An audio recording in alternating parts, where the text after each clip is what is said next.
एक बार फिर स्वागत है आपका एक्सीलेंट क्लासेस में। मैं हरिओम गुप्ता प्रोवाइड करा रहा हूं आपको एनवायरनमेंट का ये नेक्स्ट प्रैक्टिस सेट। जैसे कि डियर स्टूडेंट, हम आपको पर डे एक प्रैक्टिस सेट प्रोवाइड कराते हैं जिसमें आप अपनी तैयारी का मूल्यांकन कर सकते हैं और कुछ नए क्वेश्चन, बेहतरीन क्वेश्चन सीख सकते हैं। देखिए कितनी अच्छी बात कही है हमारे पूर्व राष्ट्रपति जी ने। अगर हम जीवन में कुछ पाना चाहते हैं डियर स्टूडेंट, तो हमें अपने आप को तपाना होगा, हमें उसके लिए कड़ी से कड़ी मेहनत करनी होगी। अगर हम अपने आप को सूर्य की तरह जलना सीख लें तो चमकने से हमें कोई नहीं रोक सकता। एक कोटोस हम अगर अपने जीवन पर लागू करते हैं तो बेशक हमें लाइफ में सफल होने से कोई नहीं रोक सकता। तो डियर स्टूडेंट, शुरू करते हैं आज का हमारा प्रैक्टिस सेट, पर्यावरण का मोस्ट 35 क्वेश्चन। मैं आपको यहाँ पे ये भरोसा दिला दूँ कि इन 35 क्वेश्चन जो प्रैक्टिस सेट है, ये आप प्रैक्टिस के दौरान पहले खुद से अटेम्प्ट करें और खुद से एक अनुमान लगाएं कि ये क्वेश्चन आपसे बन रहा है या नहीं। डियर स्टूडेंट, ये प्रैक्टिस सेट कराने का मेरा मुख्य उद्देश्य है आपकी तैयारी का मूल्यांकन कराना। आप प्रतिदिन प्रैक्टिस सेट देते रहें क्योंकि प्रैक्टिस मेक्स परफेक्ट। आप जितनी ज़्यादा प्रैक्टिस यहाँ करके जाएंगे एग्ज़ाम में उतनी ही कम गलतियाँ होंगी। आते हैं क्वेश्चन नंबर 1 पर। शिव समुद्रम जलप्रपात किस नदी पर स्थित है? डियर स्टूडेंट्स, हमारे पास 4 ऑप्शन हैं, नर्मदा नदी, कावेरी नदी, कृष्णा नदी, इनमें से कोई नहीं। अब इसमें से हम देखें, शिव समुद्रम जलप्रपात कावेरी नदी पर है। यह जल विद्युत परियोजनाओं के लिए भी जाना जाता है। यह 98 मीटर ऊंचा जलप्रपात है। यह कावेरी नदी पर स्थित है। यहाँ पर सबसे पहली जल विद्युत परियोजना भी लगाई गई थी। तो डियर स्टूडेंट, यहाँ पर कावेरी नदी से रिलेटेड इतने क्वेश्चन बनते हैं। सबसे पहली जल विद्युत परियोजना 1902 में लगाई गई थी। सो शिव समुद्रम से इतने क्वेश्चन बनते हैं। क्वेश्चन नंबर 2 पर आते हैं। निम्नलिखित में से उत्तर प्रदेश का कौन सा जिला राष्ट्रीय राजधानी क्षेत्र में सबसे अंत में शामिल किया गया? यह मोस्ट इंपॉर्टेंट क्वेश्चन है। सब नेशनल कैपिटल रीजन में उत्तर प्रदेश का कौन सा जिला सबसे लास्ट में शामिल किया गया? मुजफ्फरपुर, मेरठ, शामली और नोएडा। तो यहाँ पर मुजफ्फरपुर तो सीधे सीधे ही ऑप्शन गलत हो जाता है क्योंकि वहाँ मुजफ्फरपुर जिला बिहार में है, यहाँ पर है एनसीआर रीजन में मुजफ्फरनगर। राइट आंसर शामली है। शामली को एनसीआर रीजन में सबसे लास्ट में शामिल किया गया है। एनसीआर में उत्तर प्रदेश के शामिल 8 जिलाओं के नाम भी पूछे जाते हैं, तो इनके क्रम याद रखें। मुजफ्फरनगर, मेरठ, शामली, नोएडा, हापुड़, गाजियाबाद और गौतम बुद्ध नगर। ये 8 डिस्ट्रिक्ट हैं उत्तर प्रदेश के। सबसे ज़्यादा जिला हरियाणा के हैं और सबसे कम जिले राजस्थान के हैं। तो डियर स्टूडेंट्स, इतने 8 क्वेश्चन, 8 जिलाओं में से किसी एक ज़िले का भी नाम पूछा जा सकता है। सबसे लास्ट वाला यहाँ पर पूछा गया है, तो राइट आंसर यहाँ पर शामली है। यहाँ देखें, आपको मुजफ्फरनगर और मुजफ्फरपुर में भी कंफ्यूज किया जा सकता है। 8 जिलाओं के नाम तो आप एकदम याद कर ही लें ताकि क्वेश्चन गलत ना हो। इसके अलावा राजस्थान के शामिल जिलाओं का नाम पूछा जा सकता है। जैसे पिछले क्वेश्चन में पूछा गया था कि राजस्थान का कौन सा जिला इसमें शामिल है, वहाँ पर राइट आंसर है अलवर डिस्ट्रिक्ट। राजस्थान के वहाँ पर 2 जिले शामिल हैं। क्वेश्चन नंबर 3 पर आते हैं। पारिस्थितिकी तंत्र शब्दावली किसने प्रस्तुत की थी? यह क्वेश्चन हमारे पिछले प्रैक्टिस सेट में भी था, लेकिन कुछ लोगों ने कमेंट में इसके गलत आंसर दिए थे। इसके क्लैरिफिकेशन के लिए मैंने दोबारा डाला। बहुत ही सरल आंसर है, आंसर है टांसले। क्वेश्चन नंबर 4 पर आते हैं। कोशिकीय तथा आणविक जीव विज्ञान केंद्र कहाँ स्थित है? मोस्ट इंपॉर्टेंट क्वेश्चन है। कोशिकीय तथा आणविक जीव विज्ञान केंद्र कहाँ स्थित है? राइट आंसर है हैदराबाद में कोशिकीय तथा आणविक जीव विज्ञान केंद्र स्थित है। क्वेश्चन नंबर 5 पर आते हैं। भारत में निम्नलिखित में से कौन सी नदी सर्वाधिक लंबी है? डियर स्टूडेंट, वैसे तो भारत की सबसे लंबी नदी गंगा नदी है, लेकिन यहाँ दी गए 4 ऑप्शन में गोदावरी इज राइट हेयर। दक्षिण भारत की गंगा भी इसे कहा जाता है। यह नासिक से निकलती है, महाराष्ट्र के नासिक से निकलती है और इसकी एक विशेषता और है कि यह डेल्टा बनाती है। सो राइट आंसर है गोदावरी। देखिए यहाँ से कितने क्वेश्चन बनते हैं। यह नासिक से निकलती है, उद्गम स्थान नासिक है। इसकी डेल्टा बनाने की प्रवृत्ति है, यह दक्षिण भारत की सबसे लंबी नदी है। इतने क्वेश्चन यहाँ से बनते हैं। तो याद रहेगा, नर्मदा को मध्य प्रदेश की जीवन रेखा कहा जाता है। नर्मदा नदी भ्रंश घाटी में बहती है। कौन कौन सी नदियाँ भ्रंश घाटी में बहती हैं डियर स्टूडेंट? नर्मदा और कावेरी, ताप्ती। नर्मदा और ताप्ती नदी भ्रंश घाटियाँ में बहती हैं। तो यहाँ पर राइट आंसर है गोदावरी। अगर यहाँ पर ऑप्शन गंगा होता तो गंगा यहाँ पर राइट आंसर होता, बट यहाँ पर कंफ्यूज नहीं होना है, गंगा यहाँ पर हमें ऑप्शन में नहीं दिया गया है। सो राइट आंसर गोदावरी है। ओके, दक्षिण भारत की सबसे लंबी नदी अगर पूछा जाता तो भी हमारा ऑप्शन गोदावरी होता। नर्मदा के बारे में और भी जान लें कि नर्मदा सबसे ज़्यादा जो लंबाई नर्मदा की मध्य प्रदेश में है, और सरदार सरोवर परियोजना के कारण सबसे ज़्यादा विरोध भी इसका मध्य प्रदेश में हुआ है, क्योंकि इस परियोजना के कारण बाढ़ का जो भराव क्षेत्र होगा वह मध्य प्रदेश होगा। इसलिए नर्मदा में जो सरदार सरोवर परियोजना बनाई जा रही है उसका सबसे ज़्यादा विरोध का भी क्वेश्चन पूछा गया था।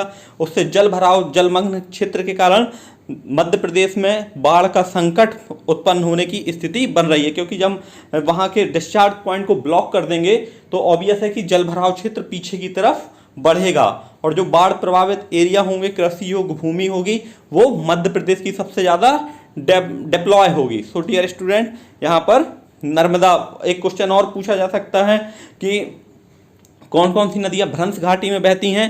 तो नर्मदा और ताप्ती जो नदियाँ, भ्रंश घाटी से मतलब क्या है?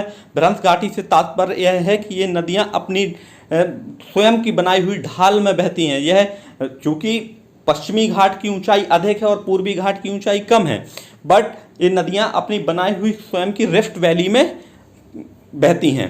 यमुना नदी के बारे में देखें तो यमुना नदी का उद्गम स्थान हिमालय है, और ये हिमालयी नदी है। यमुना नदी किसकी सहायक नदी है? तो यमुना नदी सहायक नदी है गंगा की। यह कहाँ जाकर मिलती है गंगा नदी में? तो यह प्रयागराज के निकट संगम में मिलती है।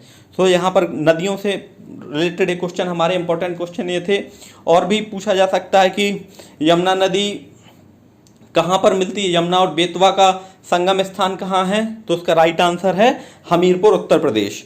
तो इस तरह से एक क्वेश्चन नदियों से रिलेटेड पूछे जा सकते हैं। आते हैं क्वेश्चन नंबर 6 पर। विश्व बैंक का मुख्यालय कहाँ है? ऑप्शन ए लंदन, वाशिंगटन डीसी, जेनेवा या न्यूयॉर्क। तो राइट आंसर यहाँ पर है वाशिंगटन डीसी। वर्ल्ड बैंक का हेडक्वार्टर वाशिंगटन डीसी में है। सुंदरवन के अतिरिक्त भारत में मैंग्रोव वनस्पति कहाँ पाई जाती है? मैंग्रोव वनस्पति जो बेसिकली होती है वो डेल्टाओं पर उगती है। सुंदरवन जो डेल्टा है वो विश्व का सबसे बड़ा डेल्टा है, वहाँ पर मैंग्रोव वनस्पति पाई जाती है।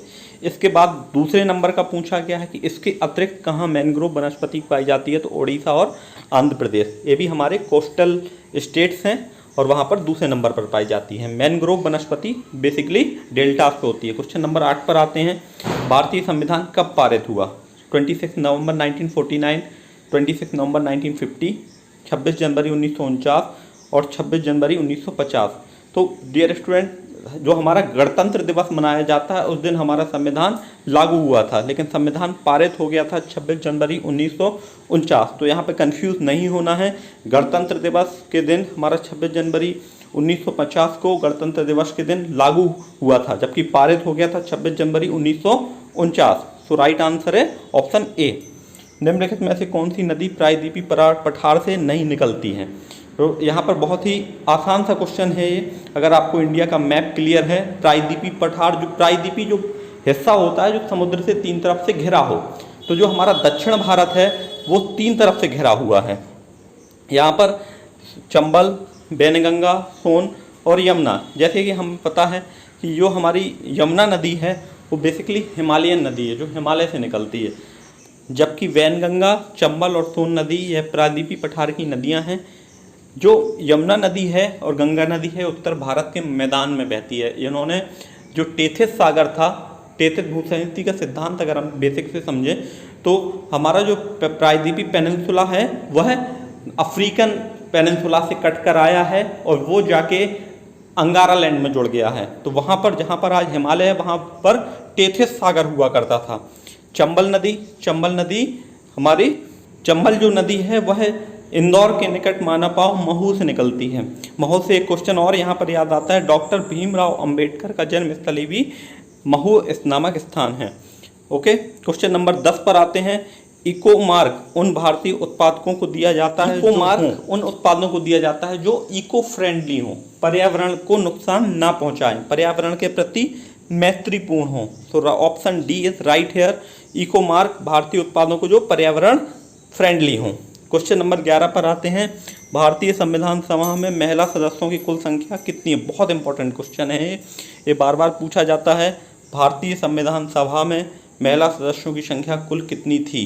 जो हमारी भारतीय संविधान सभा थी जिसने संविधान का निर्माण किया, उसकी राइट संख्या यहाँ पर, राइट आंसर यहाँ पर 15 है। कुछ किताबों में 12 दिया गया है, लेकिन इसका सही आंसर 15 ही है, तो कंफ्यूज नहीं होना है, राइट आंसर है 15।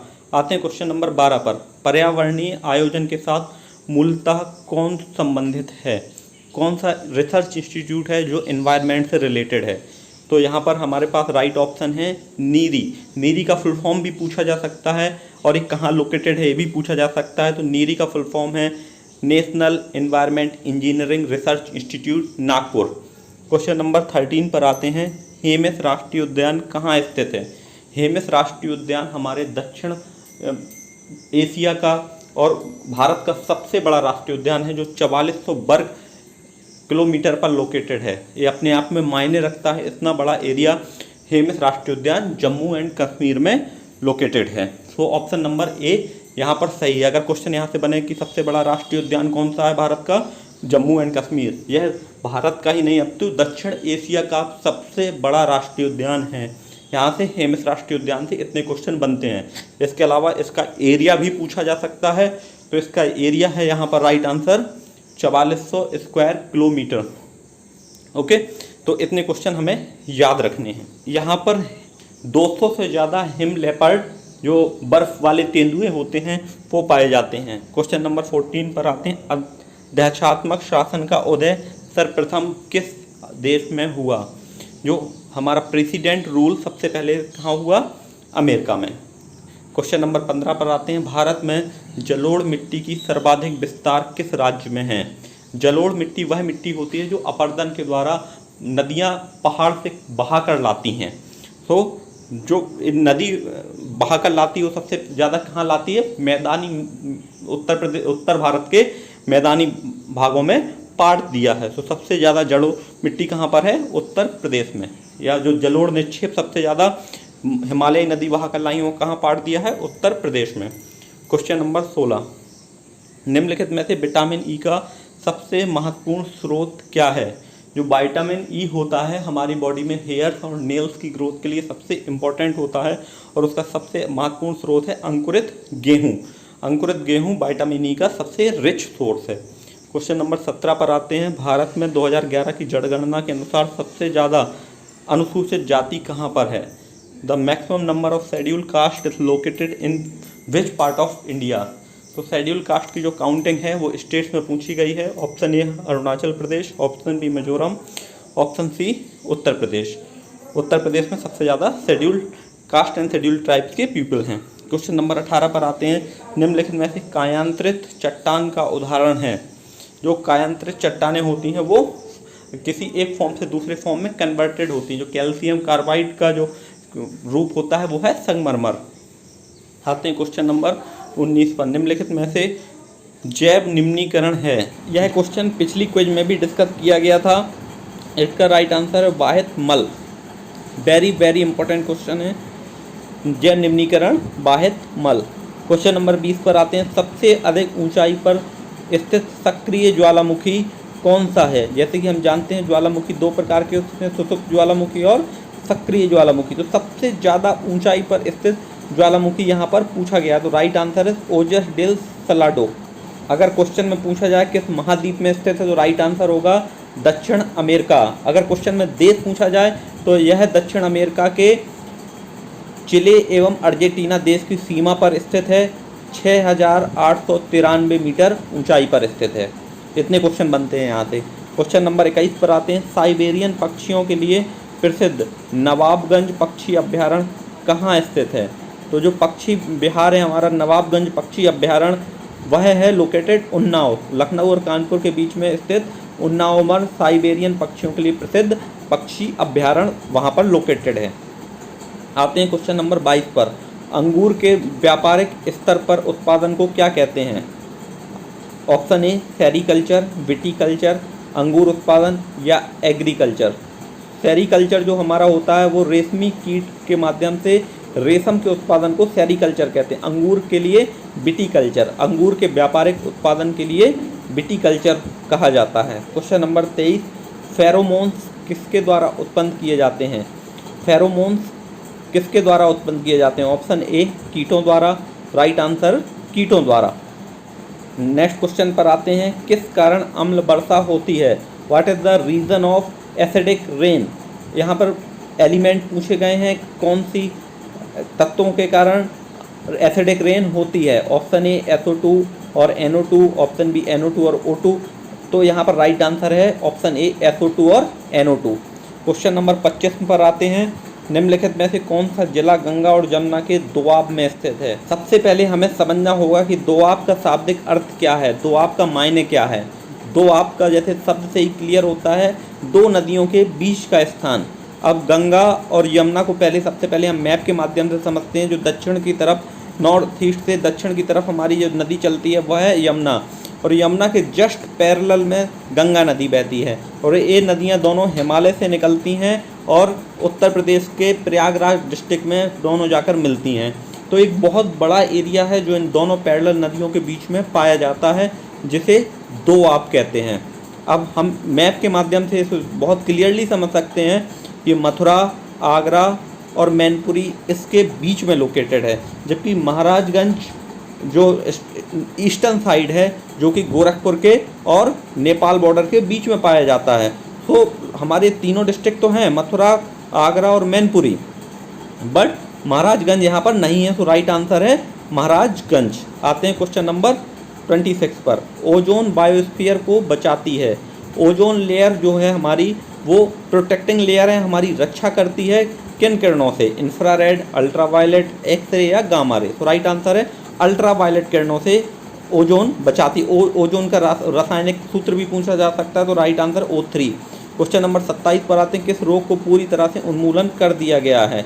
चेचक, खसरा, मलेरिया या कंठमाला। तो एक क्वेश्चन और यहाँ पर बनता है, जो पोलियो है, पोलियो भी भारत से उन्मूलित हो गया है और चेचक को पूर्णतः उन्मूलित कर दिया गया है।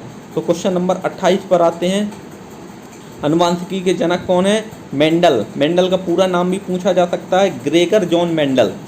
क्वेश्चन नंबर 29 पर आते हैं, पारिस्थितिकी निम्नलिखित के बीच के परस्पर संबंधों के अध्ययन को कहते हैं?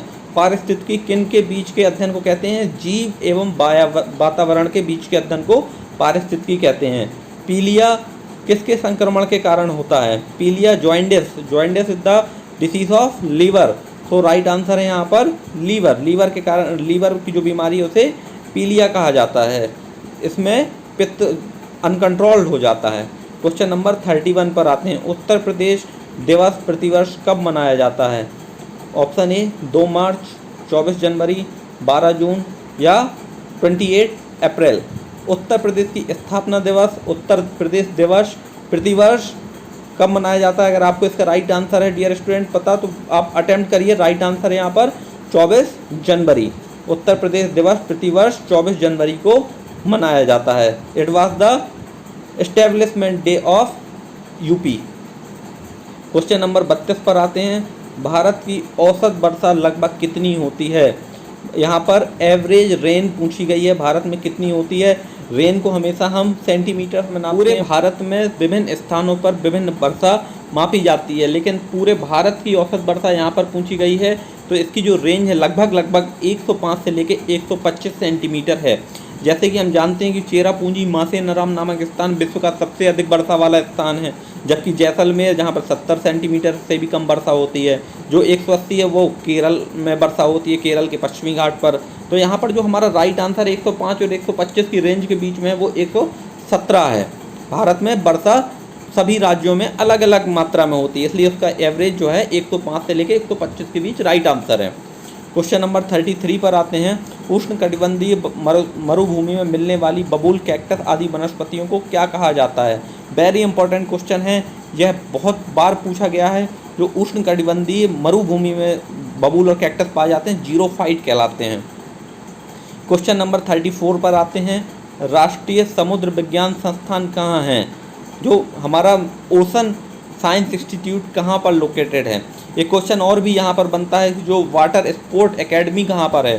तो वह गोवा में लोकेटेड है। यहाँ राष्ट्रीय समुद्र विज्ञान भी गोवा में है। गोवा की राजधानी है पणजी। गोवा से रिलेटेड एक क्वेश्चन कोरोना से ही बनता है, सबसे पहले कोरोना मुक्त वाला राज्य गोवा। क्वेश्चन नंबर 35, निम्नलिखित में से कौन सा एक वाहन प्रदूषण का भाग नहीं है? तो यहाँ पर हाइड्रोजन नहीं है, क्योंकि हाइड्रोजन से पॉल्यूटेंट। यह था हमारा पर्यावरण का आज का प्रैक्टिस सेट। डियर स्टूडेंट्स, आपने जितना स्कोर किया है 35 में आप जितने क्वेश्चन सही अटेम्प्ट कर पाए हैं उसको आप कमेंट बॉक्स में बताइए। हम आपको कल एक फिर प्रैक्टिस सेट प्रोवाइड करेंगे, जिसमें आपको पिछले वर्षों में आए हुए प्रश्नों को डिस्कस किया जाएगा और आपको ये बताने की पूरी कोशिश रहती है कि आप तैयारी इस प्रकार से करें कि इन प्रश्नों को अटेम्प्ट कर पाएँ, क्योंकि हमारा मुख्य उद्देश्य है परीक्षा में बैठकर प्रश्नों को हल करना, वहाँ पर राइट आंसर टिक करना। तो राइट आंसर देने के लिए जुड़े